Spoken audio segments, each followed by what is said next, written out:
What's up guys, welcome to the video. So today I'm going to request a payout across 5 Lucid accounts, and I also want to talk about losing frame, setbacks, and rebuilding because these are the most prevalent topics in my trading journal right now. But first, let's process this payout.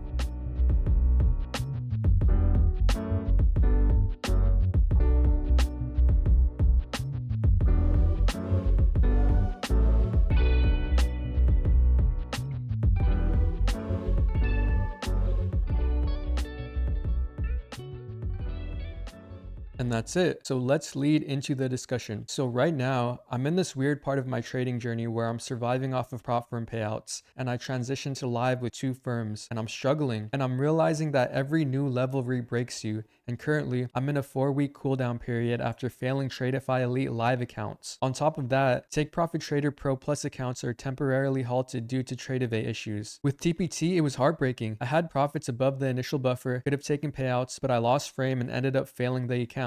I should have caught the symptoms of tilt and noticed myself slipping back into bad habits. My body was in the fight or flight mode that trading can give us, and I didn't catch myself quick enough to just close the charts. And I take full accountability, and I understand that this is my fault and I'm adjusting. This is me setting the expectation for live trading and not selling fantasies, because I think a lot of the internet shows a highlight reel of trading, like this is when it clicked, I was lost too, but right now it's clicking and it's breaking at the same time. And the reality is, every time you reach a new level, it re-breaks you. Evaluations, payouts, live capital, it introduces new emotional hurdles. So now I'm identifying bad behaviors, accepting the consequences, and adjusting. If I stayed quiet about this, I'd actually be doing a disservice because payouts don't mean you've made it. Now my main focus is being able to recognize tilt triggers and patterns that lead to destructive habits. That comes with tracking data, journaling, creating and enforcing rules based on bad habits, and building discipline around those rules. Basically, I'm working on refining my system and my mindset, and this is something I feel is a continuous process as new unforeseen problems arise. So now Lucid is the firm I'm falling back on while I wait for Tradeify and TPT accounts. My focus here is rebuilding confidence, building discipline, stacking good habits, following my system, and refining based on new data. And this game is never easy, right? Because there's always going to be some degree of uncertainty to it. We're always going to face setbacks, psychological barriers, unexpected developments, and triggers that hurt our trading. And we just have to keep playing the game. So mainly, I'm focused on what I can control and seeing how these Lucid accounts go. Anyways, take care, be safe, and good luck out there.